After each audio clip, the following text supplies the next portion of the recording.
Welcome, everybody, to the most exciting session at ICFP. And I challenge you all to challenge me on that. We're bringing pleasure to ICFP. And I hope you've all been on our pleasure hunt and been finding the pleasure that we've been hiding around the conference. Please keep your eyes peeled. I love being with you all here, fellow pleasure fans. And we've got a really, really exciting panel for you this afternoon. But before we start the panel, I just wanted to talk a little bit about my sex education experience. And as I do that, I want you all to think back to your sex education experience. You can close your eyes for a moment if you like. And, you know, I was privileged enough to grow up in a country where we could access contraception, but my entire sex education in my all-girls school comprised of one session by our biology teacher, who we normally really liked, Mr. Graham. He was quite a relaxed guy, and the day he had to come and talk to us about sex, he looked really nervous, and he looked really anxious, and he stood in front of us like this, and then he said, there's an easy way to stop you all getting pregnant. You take one aspirin, you put it between your knees, and you keep it there. And we all went. And we thought he was going to give us a really, easy way to think about how not getting pregnant. That was so, in the forefront of our minds. We had all crazy theories. Girls were doing crazy things to try and stop themselves getting pregnant. I left that room feeling embarrassed, shame, a sense that I was kind of a ticking time bomb, and I carried that with me. But I then had another session at my school where the lady who talked about menstruation, the periods lady, we called her, came in. She walked in and she was chilled. And she just talked to a whole big room like this of us, and she was fun, and she thought it was exciting. She got everybody to put their hands up who'd started her periods, and when the teachers didn't put their hands up, she said, really? And then we left that room almost wishing that our periods were going to start. And that's why I went into sex education, because I was a sex educator in schools, because I saw the difference that kind of approach and attitude would make, and how you can go forth, and how just doing a small thing, like talking honestly and openly, can make a real difference into people's lives. So that's what the panel is about today. It's about the real, honest conversation about what we want to do in our sex lives and not what we should be stopping. And I'm Anne. I didn't even say who I was. I'm Anne from the Pleasure Project. You're like, you know more about my sex education now. You don't know my name. Okay, I'm Anne from the Pleasure Project. And this panel is all about the fact that we want to stop the stigma and silence around pleasure. And the fact that pleasure is hardly discussed at this conference, when one of the key reasons people use contraception is to allow them to have pleasurable, safe sex, is kind of blows my mind and is extraordinary. And we're also going to hear today from a fantastic panel. We're going to hear from a range of different speakers about what we now know about research, about why pleasure inclusion is more effective, and then how people are doing that, how they're actually integrating it in their programs. Because we know that an honest conversation, which you're recognizing is that pleasure is a key component of sexuality, makes sexual health programs more effective. And it makes people more comfortable in their bodies. And we're motivating people out of a sense of talking about love and romance rather than talking about death, danger, and disease. So we're flipping the narrative today. And we're going to be talking about helping people think about what they want, not just what they don't want or what they should stop. And we're also going to be talking about, all of us are here at this conference, because we want to empower people with the choice to be able to use contraception. But we should also be thinking about empowering people with the agency to know what they want to do in their sex lives.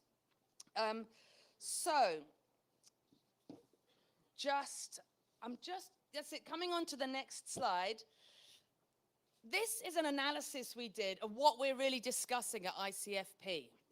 So you can see the pie chart here, and you can see the kind of smallest thin wedge of the pie chart shows you that it's less than 1% of the content at ICFP is focused at pleasure. And all the rest of the pie chart is focused on contraceptive use, family planning, STIs, pregnancy averted, fertility.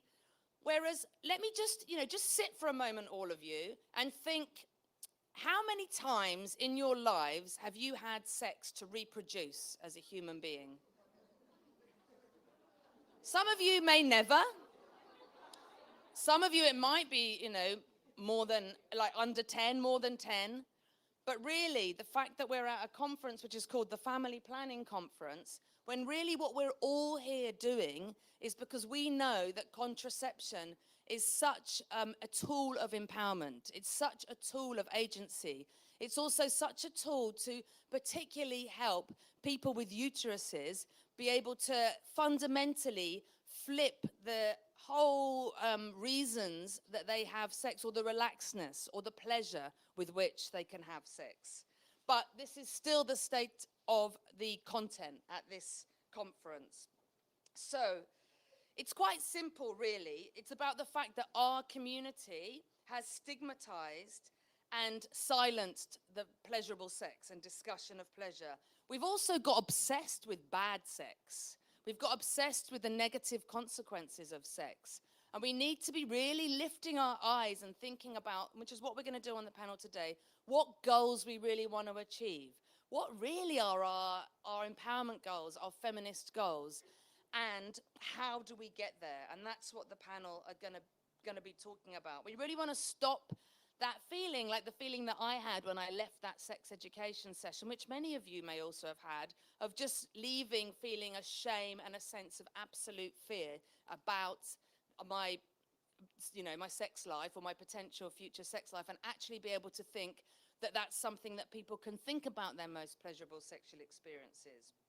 So, without further ado, I think I can go to the, is this working?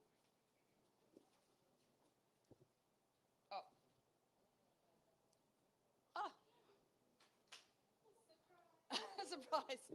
So you might be able to get these postcards. This is what we've been talking about, flipping this narrative at ICFP. We've been asking people, what is your favorite sex toy? I don't know if you want to all think about that for a moment in your mind. And we've had a few contributions to this. I don't know if you filled in this postcard. There's a box at the front door where you can fill it in. And we've had a few people filling in these postcards and talking about what their favorite sex toy is. You can add there. I guess you've figured out that what we're also saying, that using contraception allows you to have safe, pleasurable sex. This one we got, which I'm very happy with, which has 2 hands drawn on the right-hand bottom side. So somebody's favorite sex toy is their own hands. I won't spell it out any further than that. And these are the speakers that we have today. So what the speakers, and I'll introduce them before they speak, but they're going to be talking about some unique and groundbreaking research that the Pleasure Project has done with the World Health Organization. They're also going to be speaking about a partnership that we have with Amplified Change, where we've been implementing pleasure-based sexual health, and also with International Planned Parenthood Federation, the Africa region, a campaign we've been doing with them called Treasure Your Pleasure. And I'll introduce them just before they start. And just to let you know, I haven't actually introduced the Pleasure Project. We've been going for 18 years. We're a advocacy group that we call ourselves sometimes the guerrilla girls of sexual and reproductive health, because we come to these congresses to remind people of the reasons why people have sex, arguably the key reasons people have sex globally. And we've been doing research and advocacy to really build up the evidence about how that can make sexual health work more effective. So I'm gonna now hand over to Leanne, who is a scientist at the World Health Organization in the HRP unit, which is the Sexual and Reproductive Health Research Unit for the UN. I hope I got that right. And we're going to hear about some groundbreaking research, which is a first for WHO, that shows also how we want to embrace learning about pleasure. And also, she'll tell you the results, which are really, really critical to all of us, which shows us that not only is pleasure a really important component of sexuality, but it's actually a key part of our toolbox, and that by not using it, our programs are less effective. But before I hand over, I wanted to... No, I'm going to ask you the question afterwards. I'm going to... Yeah. What's the question? I'm going to ask you. You'll find out a surprise. Ooh, excited. Thank you. Can I get my slides, please? Hi, everyone. My name is Leanne Gonzalez. I'm a scientist at WHO's Department of Sexual and Reproductive Health and Research based out of Geneva. And it is my pleasure to present to you today the results of a systematic review that came out a little bit earlier this year. That was a collaboration between WHO, the UN co-sponsored Human Reproduction Program, the Pleasure Project, University of Oxford, with generous funding from the Case for Her. You can access the review itself at the QR code you can see, and we explored what the added value of incorporating pleasure in sexual health interventions is. And my goal in this presentation is to really set the stage for hearing about some of these pleasure-inclusive interventions you're going to hear from afterwards in this session. The impetus for this really came about a couple years ago following the release of the Guttmacher-Lancet report in 2018, which noted way at the end that sexual pleasure had been largely absent from organized SRHR programs, and its link to reproductive health had been understudied. And so following that, I think in conversations with Anne, myself, and a few others, we wondered whether if we took a look across the peer-reviewed literature, if we could answer this question, the question being, do SRHR interventions, which incorporate sexual pleasure, improve relevant health outcomes? And so we wanted to do this by undertaking a systematic review, which for the non-researchers in the audience is where you choose some keyword terms and kind of use them to create a net. And you throw that net out into the peer-reviewed literature and gather out any relevant articles that you screen, and then you try to assess what you see in all of the articles that are relevant. So in trying to put together our own net in the literature, we first unpacked the term SRHR. It's obviously a huge space, so we lasered in on two areas in particular, the contraception field and the HIV/STIs field, with the thinking being that we've had nearly 50 years worth of robust programming, innovation, and importantly, evaluation. So if we were going to see pleasure-inclusive work that had been robustly evaluated, it would be in one of these two spaces.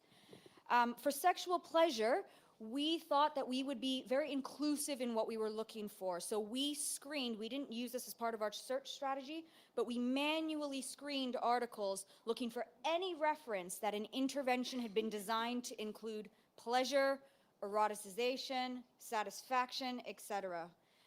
Finally, we set quite a high bar in this review in that because we wanted to know what the value add was, it was really important that we only looked at studies that had some form of a comparison. And this comparison could be in the form of a pure control, so no intervention, or a kind of a matched SRHR control, so what we called usual care, but basically SRHR without the pleasure. This just gives you an idea of the amount of screening we had to do, which was a lot. We pulled in something like 12,700 articles to begin with and had to go through 7,800 of these. We ultimately ended up with 33 unique interventions, which we included in our systematic review, 8 of which we were able to include in a meta-analysis. And a meta-analysis is something that kind of lets you take results from individual studies and combine them together. The studies that we found were predominantly from the United States, so 33 studies in total, 25 from the US, 2 from South Africa, and 1 each from Mexico, Brazil, the UK, Spain, Nigeria, and Singapore. They were incredibly diverse. So they were diverse in a couple of senses. First, in the intervention design. There were digital health interventions and in-person ones, single one-off sessions and multiple engagements. Some of them were just information education oriented and others were skills building. And some of them were one-on-one and others were done in a group or a classroom setting. And they were also really heterogeneous in terms of the types of outcomes that were measured. So we had the whole gamut of interesting SRHR outcomes ranging from knowledge, motivation, self-efficacy, self-reported behavior, and even some studies that looked for changes in HIV and STI prevalence. Another area where we saw heterogeneity, and one which incidentally became a kind of interesting finding from this study, was our studies were diverse in how they incorporated sexual pleasure. And I kind of go back to what Anne was asking you to all think about when you thought about your own sex ed experiences. So we found that that talking about pleasure, we don't all do it the same in interventions. I want to highlight that the vast majority of texts that we screened had no mention of pleasure, eroticization, satisfaction, any sign that sex might be fun ever. But among the 33 that we did include, there was a spectrum, and we kind of broke the spectrum down using a stoplight, red, yellow, green approach. So on the low end, the we can do better side, notions of pleasure were mentioned in a disease prevention, risk reduction context, few to no mentions of sex positivity, and where you would see pleasure show up was more around dispelling myths that safe sex hindered enjoyment. So as you see from one of the articles, this would counteract perspectives that condom use diminished pleasure. In the middle ground, we saw interventions that eroticized condom use or safer sex, and these could be still rooted in a predominantly disease prevention approach, but we also saw interesting studies that where sex positivity wasn't the main focus, they were really empowerment interventions. This is a great example of one targeted towards men where advisors wanted men to understand that condoms were compatible with sexual pleasure, but to also equate condom use with an investment in the men's future. So very, very excellent, noble aims, but not necessarily sex positive at their core. Finally, our gold standard, our green group, were ones that were pleasure inclusive and sex positive. And these were ones that just in their DNA didn't stigmatize sex, consider desire and sex completely normal, which means that pragmatically they included multiple, distinct, clear, unapologetic mentions of pleasure. Couple of things I want to note that are important where we saw the studies were similar was in who they targeted, specifically at-risk populations. So our included studies were targeted at men who have sex with men, racial and ethnic minorities, people who inject drugs, or adolescents and youth who, inherently as a population group can be, in a lot of contexts, determined to have some risk by the SRHR space. What was interesting too is we saw several studies that looked at population groups with overlapping risk profiles. So one example of inclusion criteria was someone was looking to recruit ethnic minority adolescent girls ages 14 to 18 with a history of abuse and an STI. Like, that was how specific it was. And that means that what we were missing was the general population, was women of a reproductive age, 15 to 49, heterosexual couples, essentially who we target predominantly in the contraception community. And that's the second part where we saw something interesting, which is that there were no studies from the contraception or family planning pregnancy prevention community. Everything came from the HIV STI prevention, with the exception of some excellent studies that were on CSE interventions, comprehensive sexuality education. So in short, pleasure was entirely missing from the family planning universe. So back to the research question, which was, do SRHR interventions which incorporate sexual pleasure improve relevant health outcomes? What do you think? Yes, they do. Good job, guys. They do. So we looked at this in two ways. We found that we did a narrative synthesis, so we looked across all the 33 interventions, and we looked at all of their individual outcomes and then kind of qualitatively summarized what we saw. And so we found that interventions with pleasure components have significant positive effects in outcomes like knowledge, motivation, behavior, compared to usual SRHR care or no treatment. And then I think the result that ended up making headlines was that we were able to meta-analyze those 8 studies, and we were able to find that when you compare to SRHR care as usual, so without pleasure, and compare it to SRHR with pleasure, that we saw a significant improvement in condom use. And this meta-analysis used something called Cohen's D, which lets us kind of look across heterogeneous outcome measures, but essentially it was what we would consider a moderate and positive effect. So very, very, very unexpected and very good for this. So with the last minute I have, where does this review leave us? Well, the takeaway message is that incorporating sexual pleasure considerations can strengthen SRHR programs, full stop. So to move forward from here, because this is preliminary work, we were just showing that there is a causal mechanism, but we need to explore this more. We need to mainstream pleasure considerations for broader populations. We need this community to include sexual pleasure considerations in their interventions and evaluate them. And we need guidance on how to incorporate pleasure in a sex-positive and empowering way so that we see more interventions on the green end of that spectrum rather than the red and the yellow. And you're going to get to hear from some organizations that are definitely in the green end. And with that, I will thank my amazing co-authors, as well as the Case for Her for funding this work, and thank you.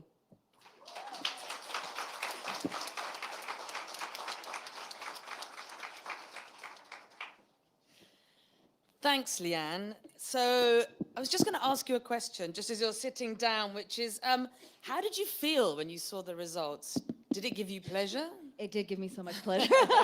No, it was, I mean, I think you remember when we were on it was a WhatsApp chat that we had, and when we got the results of the meta-analysis, we were just like, wait, stop? I mean, I think, we have an excellent methodologist who's the lead author on this paper, Mirella Zaneva, who's at Oxford University, and I think with sexual health interventions, you tend to see a Cohen's D, which is the effect size measure of, below 0.1 is considered decent.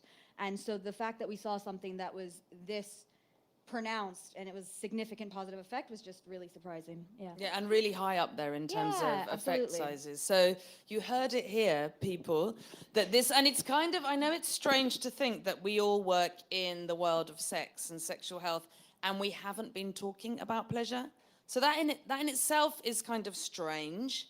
The fact that it's not part of sex education is also strange in many places. But now it's really important because billions and billions of dollars are spent on programming. And by not including pleasure, we now know that it's made them much less effective. And that means there's less condom use. That means less lives have been saved during the AIDS pandemic. And so, that's really the message that we want you to spread out there. This is about effective programming. If this was a technology, if this was a vaccine, if this was, a new kind of tool in another way, there'd be a huge amount of amplifying of this at conferences like this.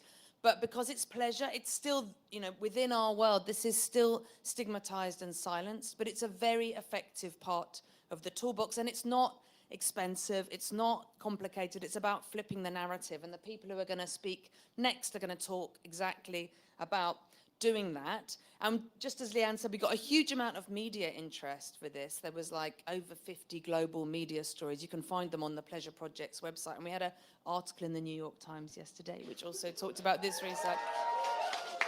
So that's why we're all wearing the glitter as well. We have glitter for any of you that want it afterwards. So I'm going to hand over now to Katie and Cecilia from Amplify Change and Young and Alive, but I think Katie's going to speak first.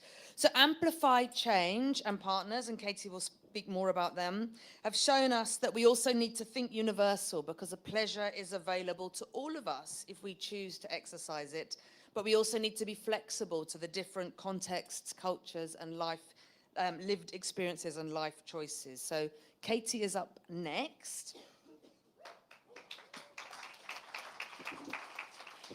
Hi, everyone.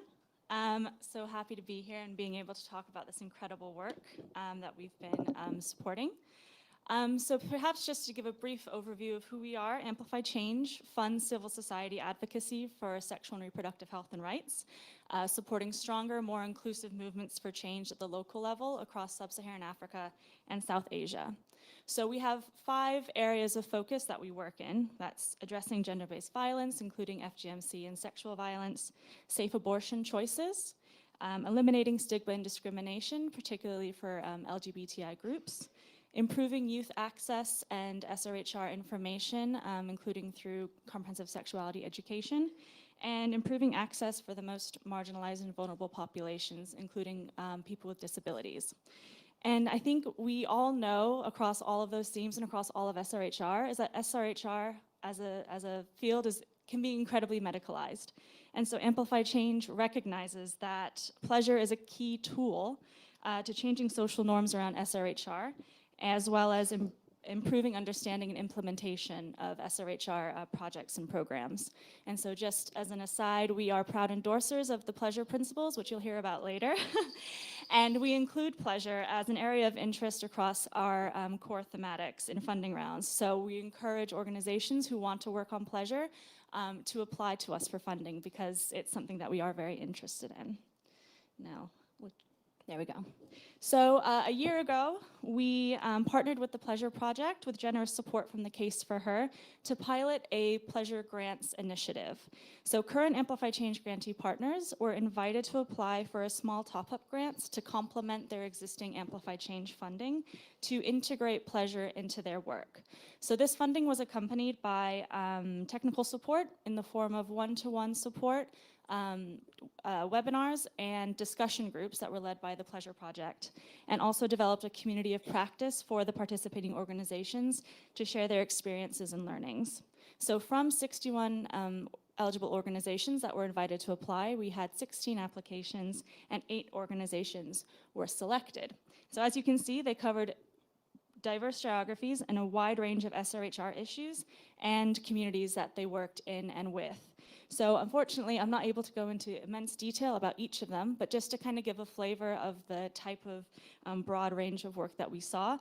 For example, GVP Masar in Eastern DRC worked with midwives on disseminating the standards and guidelines around abortion care, but additionally worked with midwives to integrate pleasure into their prenatal counseling with pregnant women, and they said that had a tangible effect on communication within couples, anecdotally. Hagaruka in Rwanda worked with faith-based schools to implement comprehensive sexuality education, and as part of that, they developed a pleasure module to include into that, and they had very positive buy-in from the school leaders. And then in just the final example, so Trans Equality Uganda works with trans women who are sex workers, and they used pleasure-based discussion groups to be able to learn about their comprehensive SRHR needs and desires, which they then could effectively communicate to healthcare workers to improve their care and services. So we have the pleasure of being able to hear from another organization in just a minute, but so we're in the process right now of analyzing the outcomes from this incredible project. But just overall, we know that organizations that participated feel more confident and comfortable to talk about pleasure-based and sex-positive SRHR within their organizations, with their project partners, in their communities, and even in their own personal lives. And the impact on the communities that they worked in has been very positive and has opened the doors for further work on pleasure. But don't take my word for it. I'm really pleased to introduce Cecilia Shirima of Young and Alive Initiative in Tanzania, who will talk more in depth about the impact that they've seen from the pleasure work that they implemented with young people.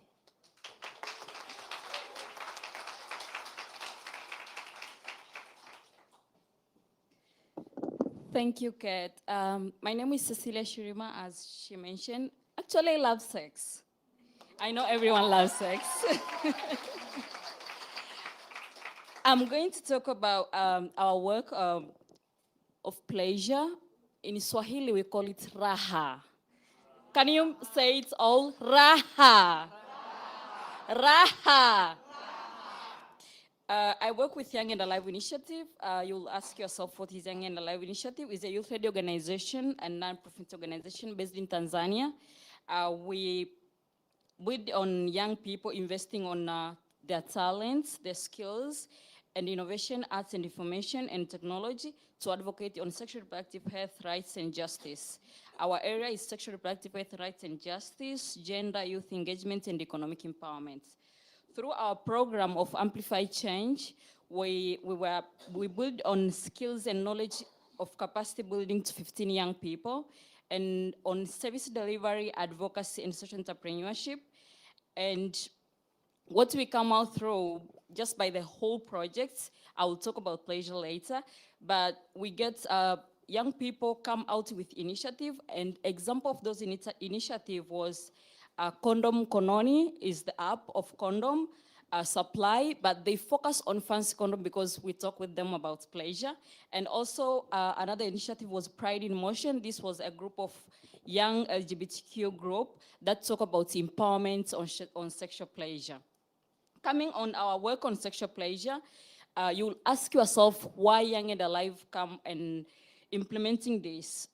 But we all know that as young people and any other organization that work on SRHR, we build on the program on SBCC as well as to tackle SRHR problems and issues to young people. But we used to do like the same thing all over. And most of the time we get the results, but the results are not robust as when it's integrated to pleasure. So through our integration of sexual pleasure, it was the best way to spark the conversation around young people about sex, and it appeared to accelerate discussion among them on pregnancy, STI prevention, and let young people feel that they have right to engage in sex, and preferably pleasurable, safe sex. The approach widened the discussion, and they come to talk about sexual diversity. There was even the room talking about or discussing about sexual orientation. So you could see that they talk more and the discussion extend more than just normal discussion. Our pleasure projects work on 3 areas, and one was about on the curriculum. We have the Swahili curriculum. I couldn't come with it here, but it has service delivery, advocacy, entrepreneurship, but we have the topic of pleasure with Swahili words. That's where you get raha. We also have group discussions, so we get to have discussion with young people, having more discussion talking about pleasure, so it gives them safer place to talk more, and that's where talks about sexual orientation, their preference, fancy condom talking, rather than just talking prevention. And also we extend the dialogue to more than just our 15. So we go to work in different regions, and together with them, we address even the biases. The outcome is increasing in conversation, so there was demand. We didn't have many of the group discussion, but every time when we have the one more, they're like, wow, the time is not enough. We wish you could have more discussion. But also there was shifting of conversation. You know, every time as Tanzanian, we speak mostly on heteronormative discussion, but this time there was changing rather than just having a heteronormative chat. So there was a positive aspect that came out of it. They talk about love, they talk about love language. There was talking about consent. You know, people could explain the first sex experience. I know every one of you remember. Was it bad? Was it good? How was it? Was it consented? And about communication, there was comfortability, talking about solo sex, talking about their body physique, and even some talk about position, smell, even the place. Why we think there is a need for funding for more pleasure investment? Because we think that if there is investment, it accelerates the achievements of SDG, but also it accelerates the achievement of country vision.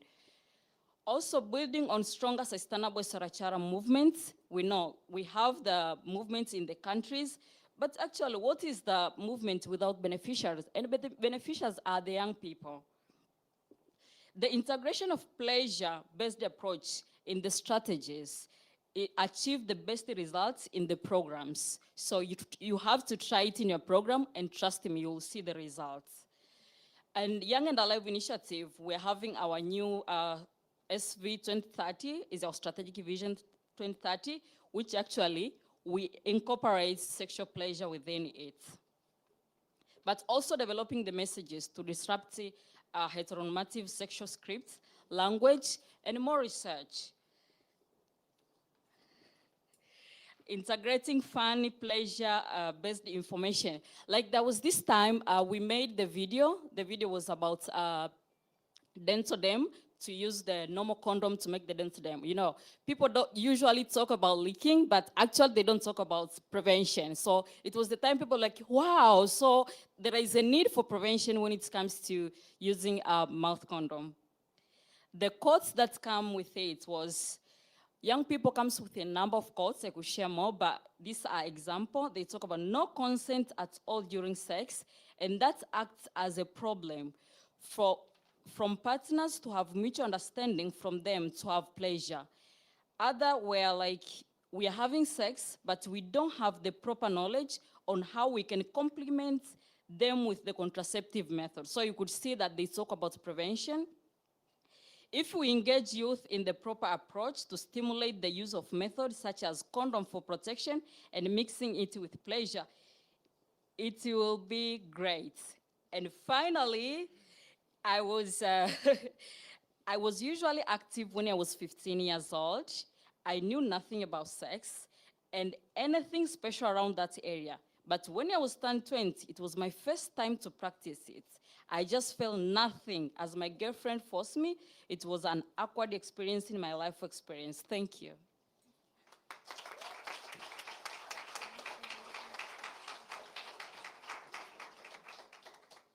Brilliant. So we've just heard about some great, really practical demonstrations of what happens when you integrate pleasure into sexual health programs. And Amplified Change has endorsed the pleasure principles. You'll hear a bit more about that later. But one of their actions from endorsing the pleasure principles has been that they've now included pleasure formally in their grant calls. So their recent strengthening grants call mentions that, so which is great. I think that's a great thing to congratulate them on, and shows how pro-pleasure they are. And I think it's also really great what Cecilia spoke about in terms of flipping the narrative with the conversations with young people and getting them, and all of us, frankly, and getting them to think about their most pleasurable sexual experiences, which is something we're not encouraged to really think about. Whereas if it came to a different type of subject, such as, you know, the food that we loved, or what we enjoy cooking, or who we enjoy eating with, we would be able to think about that quite easily, and it's a conversation we would have much more easily. But when it comes to our pleasurable sexual experiences, we're really, you know, constantly reminded of what we, you know, shouldn't be doing. And it's quite hard to think about what you shouldn't be doing if you don't know what you want to do. So it's really great to hear those, how that really happened in a practical way. But I was just going to ask a question. So I was going to ask you, both of you can answer, what most surprised you about taking a pleasure approach and integrating pleasure?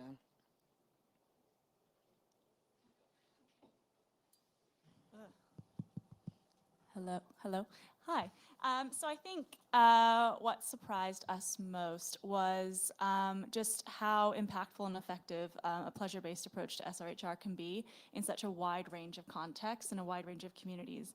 And I think what's crucial about that is that you're able to meet people where they are using a pleasure-based approach, and then you have a platform to build from, and you can contextualize it as much as you need to you know, achieve the change that you're looking for. So that's what I would say. For me, I would say the demand that I see in young people, like when you talk or having conversation about sexual pleasure, it's like just you're giving them the tip and you can just keep quiet and they come and talk by themselves and they're like, we needed this place. We needed this space. Like, where were you guys? You used to talk about protection, but now as how we are talking, this is what we wanted. So the demand and the need from young people, that was surprising. Thank you. And we've heard that again and again, and we've seen that also in, we're going to hear about that with the Treasure Your Pleasure campaign, that, you know, having the holistic conversation, talking about pleasure really brings people to the conversation, brings people to your campaigns, and is really appreciated for being honest and real. And, you know, it reminds me of what a sex educator actually said to Arushi from the Pleasure Project in Ghana. And he said that he wanted to talk about, you know, all the components of sexuality when he did sex education. Because if he told young people that sugar was really bad for them, and they shouldn't eat sugar, then they would one day take their finger and stick it in the sugar pot, and they would taste it, and they would say, actually, it tastes really pretty good. And that's the way he equated it, with actually being honest about the fact that sex can be good, but that you need to be aware of the risks. And these are the ways that you can make sex good. So I think that's, you know, it definitely brings people to the room. So it's been great hearing Amplify Change and Young and Alive talk about how to integrate pleasure into many different types of programs and communities. And now we're going to move on to the next two speakers, Mahmoud Gaga and Mark are going to speak about an amazing campaign called Treasure Your Pleasure that the International Planned Parenthood Federation Africa region have been running. They also have endorsed the pleasure principles, which is fantastic. And I think the work on Treasure Your Pleasure really kind of influenced them to do that. But I do have sad news because Mahmoud wasn't able to get his visa. So we have a chair for Mahmoud here in the front. And this is basically, this chair also symbolizes visa privilege, in that, you know, he wasn't able to get his visa and he was really desperate to get here. So he is online and we're all going to wave. We miss you, Mahmoud. And he's done a recording as well, so we will get that. And then Mark is stepping in and is going to present on behalf of both of us. So I don't know if we're going to do the... Okay, Mahmoud, we're over to you. He recorded it at like midnight last night. So, you know, we're going to go now. Do you want to press play at the back? Welcome to the ICFP 2022. We are here to talk about the Treasure Your Pleasure campaign. Can anybody hear it? It's a huge campaign that was led by the ICFP Africa region in sub-Saharan Africa. My name is Mahmoud Gaga. I'm the lead communication for ICFP Africa. Okay, we just have a tech problem. My dear friends. 1 second. Whilst we're waiting for the tech, you can all just pause on this question. Think about your most pleasurable sexual experience, and you can fill these postcards in and put them in the box at the end. How do we? Oh, we can't control it.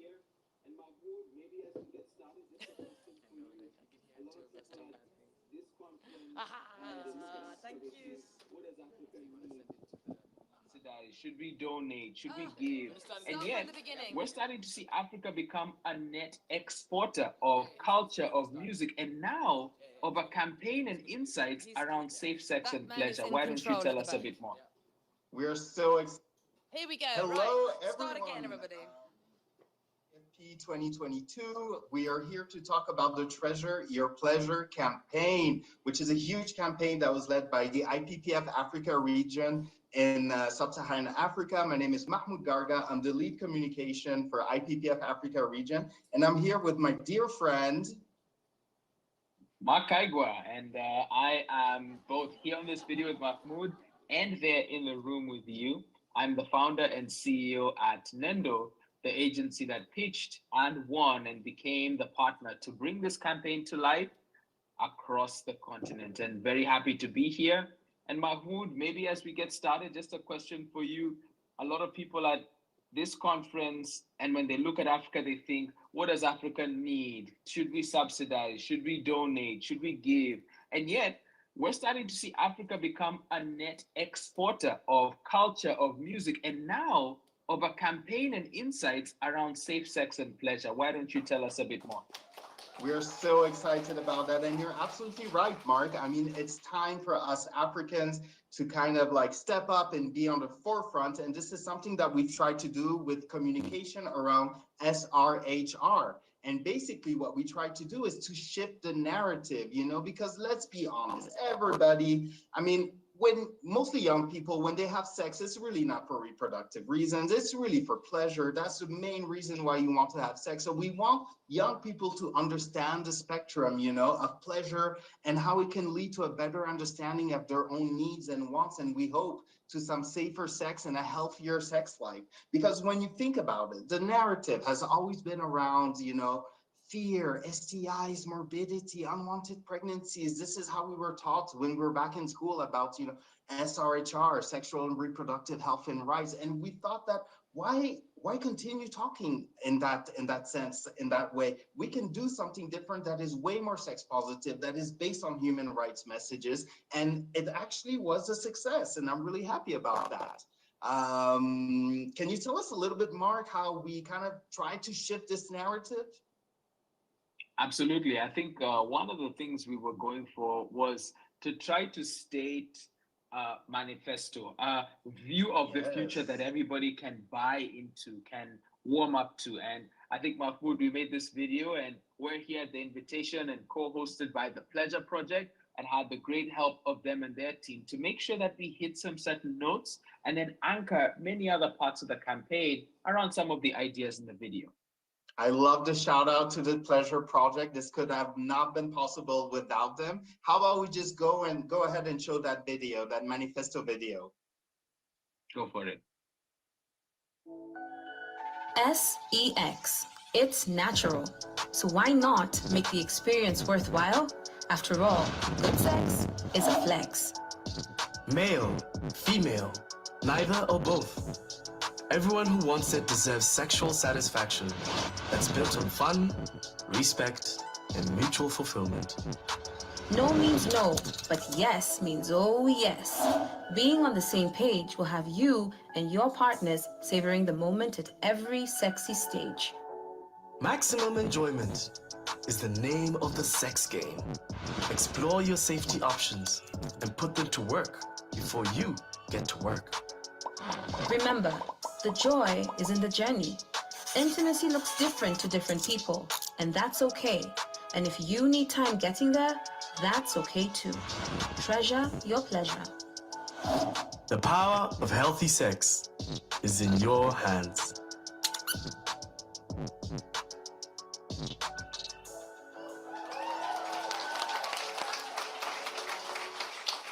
Mark, this was amazing. I absolutely loved that manifesto, and with the guidance of the Pleasure Project, how all this was put together to give something as inclusive as possible, where everybody's on a different wave, of pleasure. It's a pleasure journey. It's not a linear process. And we try to be so inclusive that we even thought about, adding more people from different gender orientations or identities. We even thought about adding and talking about, the sex lives of person with disabilities as well, and important concepts like consent and safety and how that's important and how it works and what it looks like. I mean, I absolutely love that campaign. You can see here that pleasure is infinite as long as it's mutually fulfilling, it's based on respect, it's based on consent, and it's, it should be celebrated. Absolutely, I Mahmoud. wanted to ask you, Mark, can you tell us a little bit about the impact of this campaign in sub-Saharan Africa? Absolutely. So I think over the course of about 3.5 months plus, we've had the great opportunity to create a variety of assets. And one of the first things we did was make sure that they cut across language. So our content was tailored and tweaked towards the nuances of not just Kenya, English, and Anglophone Africa, but also Mozambique, Lusophone Africa. And then you had Senegal and Ivory Coast, Cote d'Ivoire, just thinking about Francophone Africa as well. And across all the respective 6 countries that this was primarily being seen in, we reached over 9 million people, had over 25.7 million impressions, just making sure to get people the message through video on TikTok, through really great sex positive influencers who had a great audience and connection to them, starting conversations you just never get the chance to have online. And ultimately, also, this was a historic moment because IPPF had never spoken in this way to young people online. And so along the way, we were also able to generate over 40,000 new followers across the platforms and generate quite a considerable bit of engagement. So we feel like we met our KPIs, exceeded them in many cases, and ultimately created some pretty important work that we hope will not just end here in Africa. That's amazing, Mark. I'm like, my jaw dropped with the 25 million impressions, the 40,000 new followers that are, rooting for us at the IPPF Africa region. That's amazing, amazing, amazing. I just wanted to say a few words about, what worked and the lesson learned and things like that. So there is one lesson learned that, came across early on in the campaign. It was I would say the disapprovals of ads on across platforms such as Twitter, Facebook, Instagram, and that is due to the sexual nature of the campaign. I think we need to work on that, and we need to find a way where we can promote these sex positive, respectful, human rights based messages without kind of being censored, because I think this is what the audience wants and needs. And the reason why I'm saying the audience is craving for this type of sex positive content is because one funny anecdote is we did a fortunate mistake where we wanted to, instead of targeting sub-Saharan Africa with our content, we forgot to target and it went through worldwide. Then we saw an explosion of clicks coming in from the USA, coming in from Asia, such as countries like India, Bangladesh, Vietnam, Cambodia, and they started taking the quiz and engaging with the campaign. I mean, that's so interesting. And, you know, just to say, our colleagues at the IPPF Asia region are trying to integrate that campaign into their programmatic work to work with young people. So that for us is a huge, huge plus. Another thing that I wanted to mention was the influencers, the young African influencers, those voices that came out and talked about sex and pleasure. And you can check them out on our landing page. You can check them out on our website. One in particular is extremely interesting. She's talking about pleasure in pre-colonial Africa and the importance of pleasure such as rituals and customs that existed in pre-colonial Africa. So it kind of makes you realize that the concept of sexual pleasure is an ancient concept that is rooted in culture, that is rooted in customs and rituals, and it's always been there. We just want to amplify and celebrate that. So that was a big plus for us, like a very nice surprise. Absolutely. Yeah, and since we're talking about pleasure, and I unfortunately couldn't make it to the ICFP this year, I wanted to give you a special surprise. My colleague Mark is in the room. Mark, if you could stand up and give us some love from where you are. And this Mark is going to say goodbye at this point to let that Mark take care of things from here with our final Indeed. slide. So, Mahmoud, why don't you cue us up with the last two? And Mark All in the room, right, feel free to you take it got away. it. When I say treasure, you say pleasure. Treasure. Treasure. When I say treasure, you say pleasure. Treasure. Treasure. What we want now is to Now just see that the is final QR code. okay. if you So can all take yeah. that. So right at the back, we just have a QR code. If you haven't taken the pleasure quiz, there are 3 pleasure journeys each one of you is part of. And so I want you to figure out if you are an anchored partner, a voyager, or a sexplorer. The only way you find out is if you take our lovely quiz right up here. So really appreciate the opportunity once again. And yes, I'm the Mark in the room, and please take the quiz. Thank you so much. Woo. Thanks, Mark and Mahmoud. We're looking at you, Mahmoud, who's like online watching, and you are also in the room, Mahmoud, okay? But thanks so much.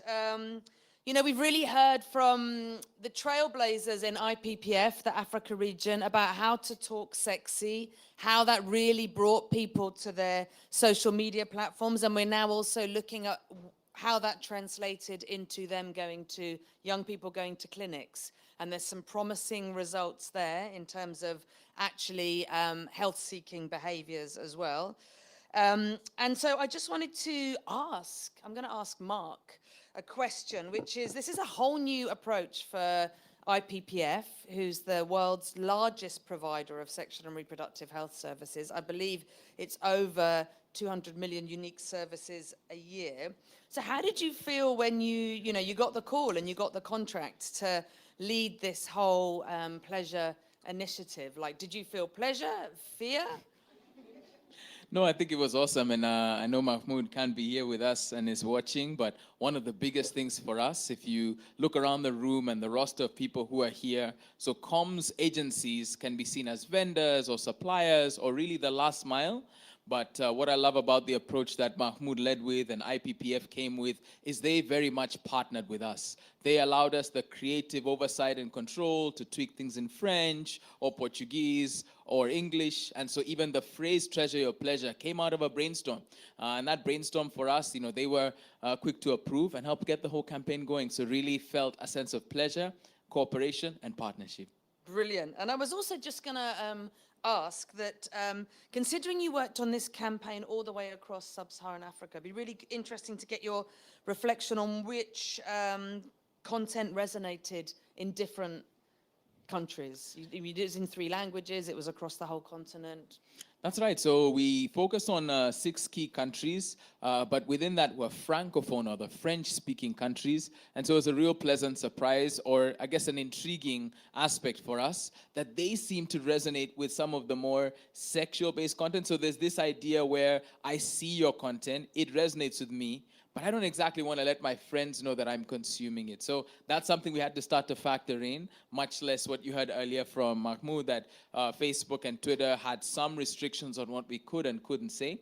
The actual bits that resonated the most were the lifestyle content. So when we sort of take a higher view of sex and pleasure as it fits into life in general. Relationships was also big, and then consent. This idea of just framing consent as part of pleasure as well ended up having a big impact. And then last but not least was what Mahmoud said, which was this particular angle from an influencer we work with called Swiri Nyarkano in Kenya. I mean, she talked about how there is a whole history that is forgotten and almost erased about how before, colonialists and religion touched the shores of Africa, there were entire ways that were matriarchal or patriarchal, and there was a far different perspective of gender balance and equity in society and embedded. Female pleasure was actually part and parcel of society, and so there's actual work to be done as far as decolonizing sexual and reproductive health. And so if you visit the Treasure Your Pleasure campaign, you can experience not just her powerful words in video, but interact with the blog she penned for us as well. Thank you. Thanks, Mark, and thanks for both of you for such a great doing that recording. I know it was really late last night. So, and also, it's really interesting to hear about heritages of pleasure in pre-colonial times, and it's been really interesting hearing what the social media influencers have done on that. And I know there's been work on that by Agents of Ishq as well and other groups. So thank you so much. I'd just like to say the room is still getting people coming in, and they put 2 extra rows on the back. So not only what we're learning about how pleasure campaigns bring more people to the sites, but also it's bringing more people into this room as well still, so which is fantastic. Also, Mahmoud and I did a live stage, so one of those on demand, which gives more details about the campaign as well. So please do look that up as well. So just now we're coming to the last presentation, and we've heard a lot from all the panelists about why the pleasure gap needs to be closed and stigma eradicated, but because it makes SRHR work more effective. We've heard about the research that's shown that, but also that it's a kind of critical component of sexuality and sex. We're now going to hear about the pleasure principles, which both Amplify Change and IPPF and 17 other organizations have endorsed. And we're going to hear about what they are and what you can do in terms of next steps in case you've now become excited about implementing pleasure-based sexual health yourself. So over to Francesca from the Pleasure Project, who's going to talk about the pleasure principles.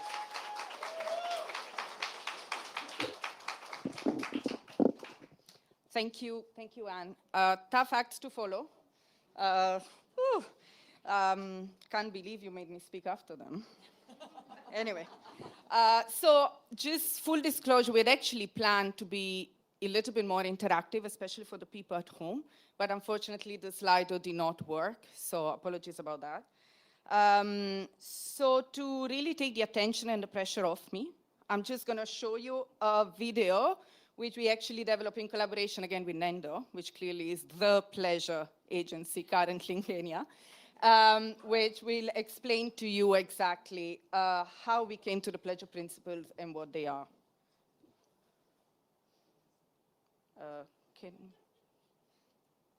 Can we start? Oh, shucks. Sorry.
So here they are, finally. We heard so much about them already.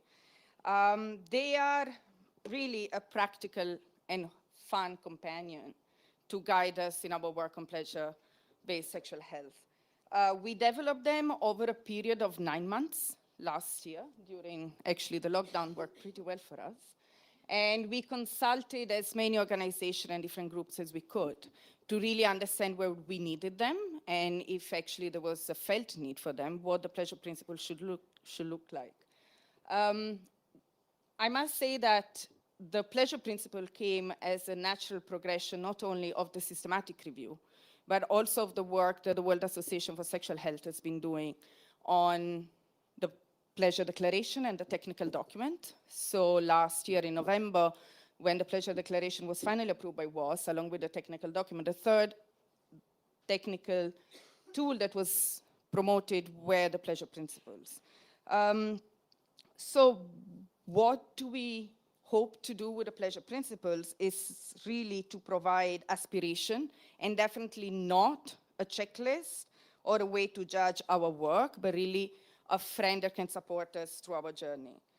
They are accessible on our website at thepleasureproject.org, and you can click on any principle. There are 7 of them. It's not necessary that you look at all of them together. We put them in a way that for us was a logical progression, and it's really up to you to explore them in the order that you wish to. You will be redirected, as you can see, to the specific principle. In this case, is Believe Flexible, which has a tagline which tries to condense what the meaning of the principle is. It's linked to the WAS Declaration on Sexual Health, as I was mentioning. And then it will move into, as you can see, there is a menu on the left, which will provide first an introduction of what does this principle mean. But what really is the essence of the pleasure principle is the how and tips and action and examples. What we have tried to do is to be as practical as possible, to provide references to work that other colleagues and organizations have already done in the pleasure space and made them available for all of us. The tips and action are very pragmatic examples of how can you change the way in which you work, or how could you reflect back in the way in which you already do your work. You can, and we would recommend as many organizations as possible to endorse the pleasure principle. Endorsing the pleasure principle basically means that you become part of an amazing group of organizations that have already endorsed the principle, many of which are represented very much here at the ICFP. We are a community that meets regularly, exchanging experiences, collaborates, and support each other in the pleasure journey. And you can visit, as you can see there, it's highlighted on the right side, the endorse window on our website, and you can write to us and we can work together on seeing how we can all work together on the pleasure principles. And so by the fact that you're already here, I have a hint that you're already quite pro pleasure, but just to be sure, endorse the principle and come and work with us. Thank you.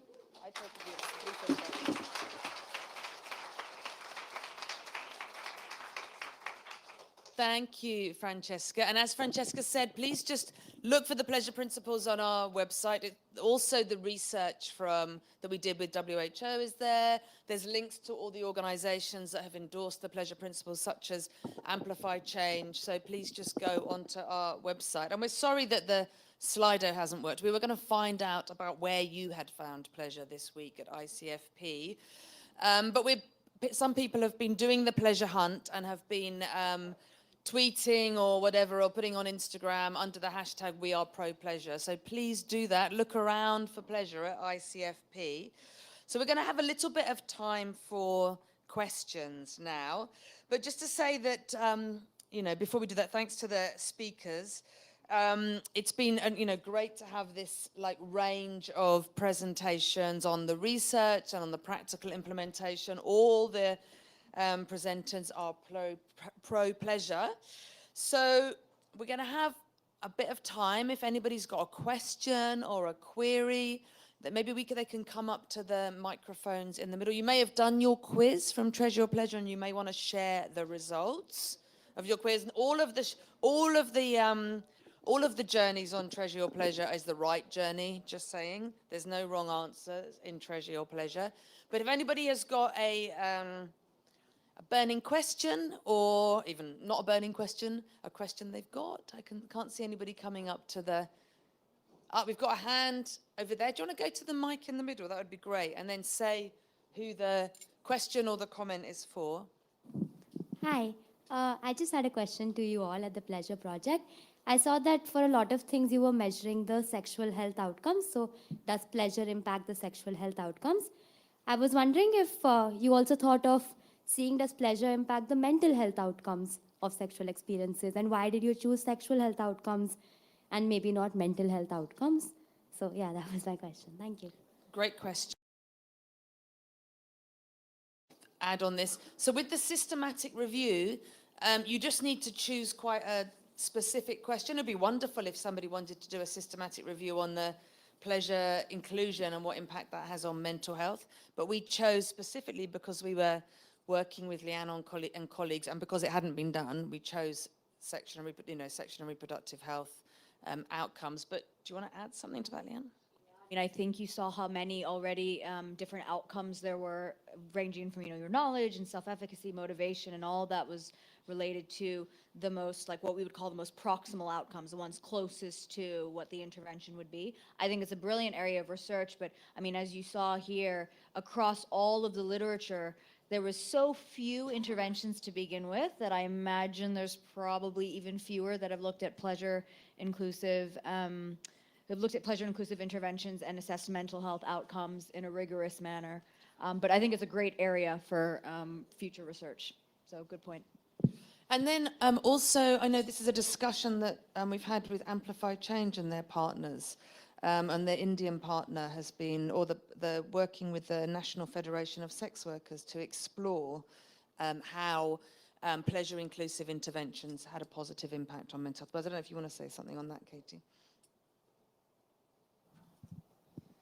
Yeah, so the organization that we've been supporting in India through the partnership has been working closely with sex workers and conducting focus group discussions and especially intergenerational dialogues about the impact of pleasure and how that can affect their sexuality and enjoyment of sex. And so a lot of the things that have come up in those discussions, has been around mental health, feeling confident and comfortable in their sexual encounters.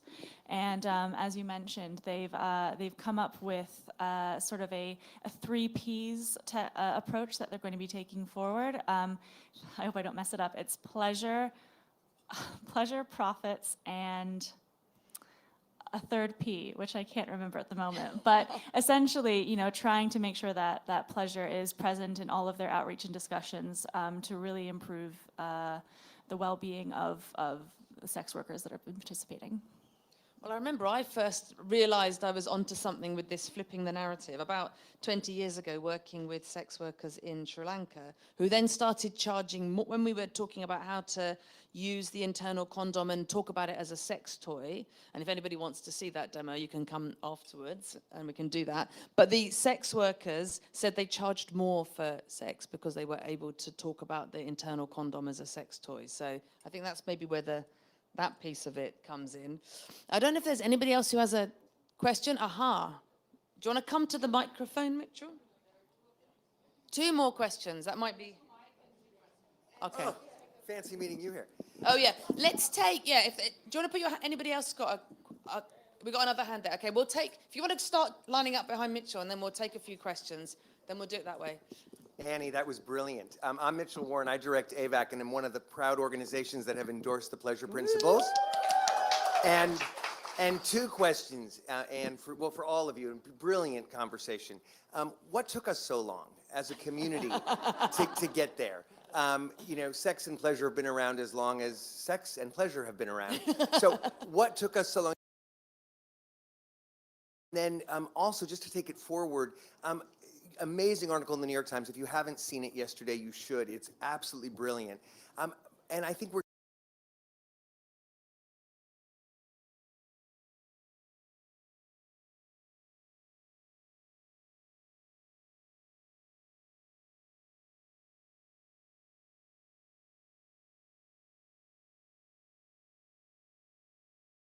remember this moment like in 10 years' time, and you may think, wait a minute, were we actually having to advocate to say that pleasure is part of sex and sexual health?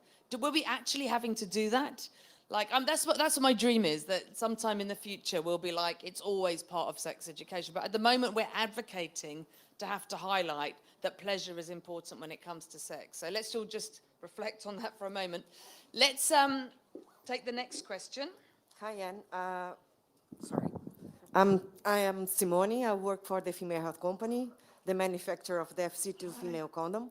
And I want to make a contribution and leave some samples of FC2 here for the participants so that they can try the pleasure that the 2 rings can provide during sexual intercourse. So thank you for the opportunity and congratulations. Brilliant, thank you. Maybe we can get some sponsorship from FHC in answer to Mitchell's question, because I've just been promoting the internal condom. Right, do you want to ask your question? Thanks. Yeah, thanks a lot. No, first of all, thanks for the really good and fun session. One question, because yesterday I attended another session, and there was a presenter speaking about, doing a research about young adolescents, girls, I think it was in DRC, but I'm not sure. And basically they were doing a research about the self-perception of young girls and access to contraception. And what they were finding is that most of the girls that they were serving have a self-perception about themselves as the good girl, not really willing to have sex, so really kind of a conservative approach. And so the researcher was kind of suggesting that some sort of positive messages about sex and sexuality in that specific context could not be that effective. So my question is actually incorporating pleasure into SRHR programs. Do you feel it's effective basically in all contexts, or there could be some exceptions? Thanks. Thank you, great. Is there any other questions before we take them? One more question and then we'll start to answer them. Do you want to step up to the microphone?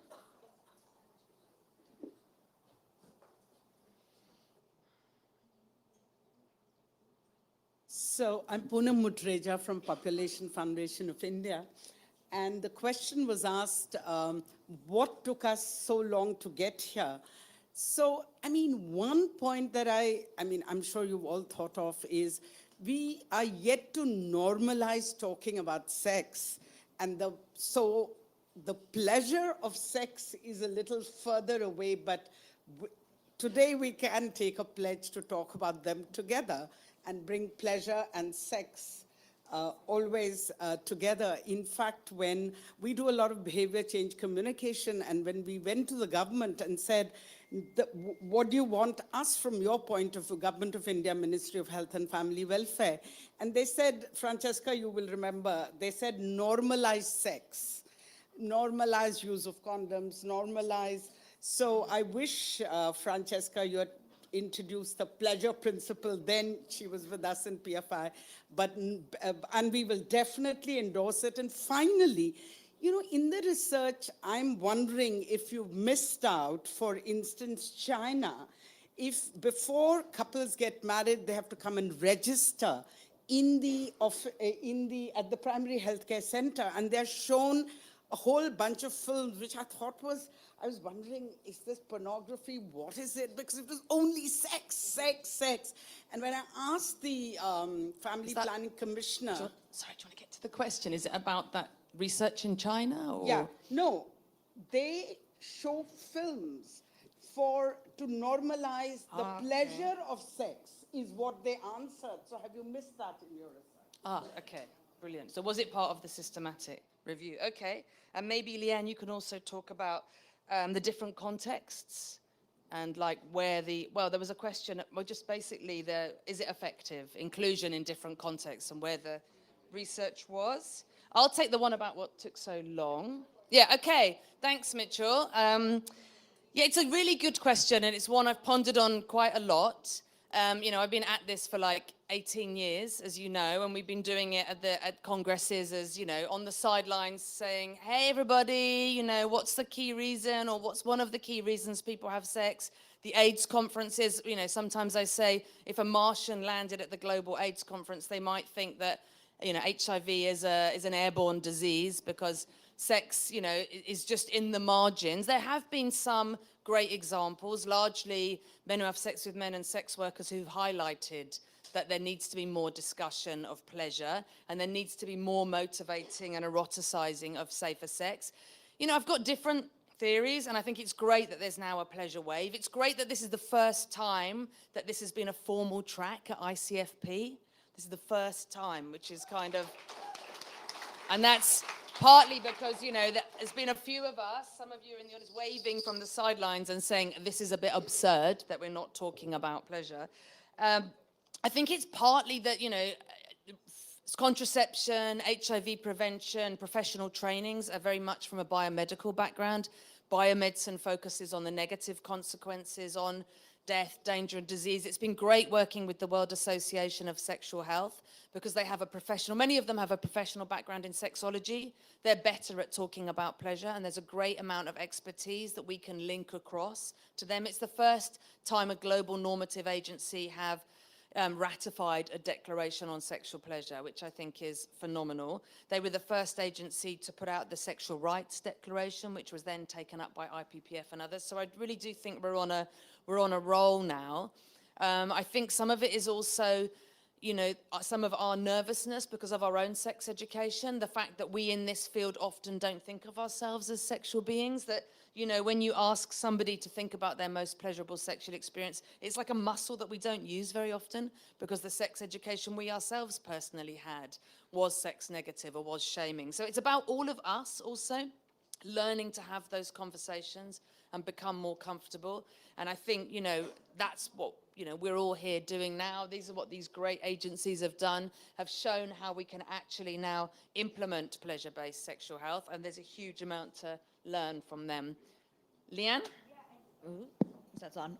So to start off with the question from PFI, I think in terms of did we miss anything, you know, we set, as I mentioned on that slide, a very high bar for inclusion. So what this wasn't a mapping of interventions that exist around the world. What we needed to have is we needed an intervention to have been evaluated with a control group. So that means I don't think we set any language criteria, because at the abstract phase we would have put everything through Google Translate to see if it was relevant or not. But if these programs in China, for example, weren't written up and evaluated against a comparison group, they would have been excluded because it wasn't what we were looking for. They're great NGO and civil society efforts. I know the Pleasure Project itself has had for many years a pleasure mapping that's attempting to do just that, but we had different objectives. We were trying to show that value add. I will acknowledge absolutely that I think in the area, I think we see really cool work in sex that's pleasure positive or sex positive in some of this premarital counseling. I also say, for example, because I work in sexual health, I see fantastic research coming out of Iran on sexual functioning. And a lot of it is in the context of preserving marital harmony, right? And so if you have a couple that is experiencing sexual functioning, there's fantastic interventions for men and women on how to preserve sexual harmony by addressing sexual functioning. So I think you can find diversity in a lot of cases. And then just to the question on local context, it sounds like you may have been in a colleagues of mine session if you were talking about early adolescence. I know that a lot of the data came out that was from the United States, and I think this again was just an initial step of research to demonstrate that there is this linkage between pleasure resulting in better outcomes. How that's implemented is there is not one option and one way to do this, and I think the work that we've seen coming from our colleagues here shows that you need to tailor it based on the needs of your population, how old, how young they are, what their experiences, what their conceptualizations of self are. But I think just a sex-positive approach that's normalizing sex is a huge first step forward. Brilliant, thank you. And I'm going to hand over to Katie. I mean, just to say, the systematic review has shown that if you don't include pleasure, your interventions will not be as effective. That's really important for us to all take home, because that means that you're implementing and you will not reach as many people, you will not, increase condom use as much as you could. But now Katie's going to take the questions around different contexts and DRC and also funding. I have to say funding has been a challenge for us at the Pleasure Project. But I think more and more funders are getting interested, particularly because of the research showing that, the billions of dollars spent every year on HIV and SRHR, if there isn't pleasure inclusive, is not as effective. But over to Katie, and then we'll wrap up. Yeah, so just to build off of that on the funding question, I think, so how do we get funders to do more pleasure projects and pleasure approaches? I think it's, so the evidence and those stories of successes are going to be key, because the funders need convincing. And then also the advocacy side. So, for example, for Amplify Change, we have funded a handful of pleasure-based projects over the years, but it sort of wasn't in our head to sort of explicitly mention or state it as an area of interest for us. And it was due to advocacy from the Pleasure Project, for example, and the Pleasure Principles to sort of, spell it out and mention it as a key approach that we are willing to fund. So I think it's a mix of building that evidence base, sharing those stories of impact and change with funders to show why it's so important, and then also just keep pushing funders to considering it in their work. And so just on the, is it effective to use pleasure in all contexts? I think what we've seen, at least with the work that we've been able to support with the Pleasure Project in Case for Her, is that pleasure is a huge spectrum of interventions. So a pleasure approach can be anywhere from, talking, including masturbation into conversations with young people, but also it can be something as easy as, talking about how to have conversations around what you want out of a sexual relationship, or how to ask about sex, or how to get consent in a sexual relationship. So there's a huge spectrum of what a sex positive or pleasure based approach could be. So I think it's just making sure that, those different levels can be implemented, in a wide variety of contexts, and then build from there and see what happens. Brilliant. And Amplify Change have just put out their strengthening grants announcement, which includes explicitly pleasure and the pleasure principles. So that's one of the answers to funding. I think we're running over time now, so it's up to me just to say a huge thank you to all of the speakers. Let's give them a round of applause. To Leanne, Katie, Cecilia, Mark, Mahmoud, and Francesca have shown us that it's not only is pleasure an essential component of our sex lives, of sexual and reproductive health, but also how we can implement it and how that we need to implement it to make our work more effective. And they've got brilliant examples of how to do that. They've showed us how to be positive, how to flip the narrative and think right. And also that pleasure is universal. So we can be universal in our discussions of pleasure, but also be flexible to people's context and cultures. And also, Treasure Your Pleasure has shown us that SRHR agencies can talk sexy. It is possible. And also, WHO have shown us how to embrace learning.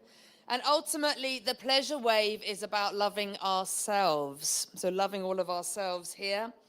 And so thank you all for coming, and thank you for hearing about the evidence and the way forward. Please come and get a postcard, take a sticker from us, and take the quiz. Thank you.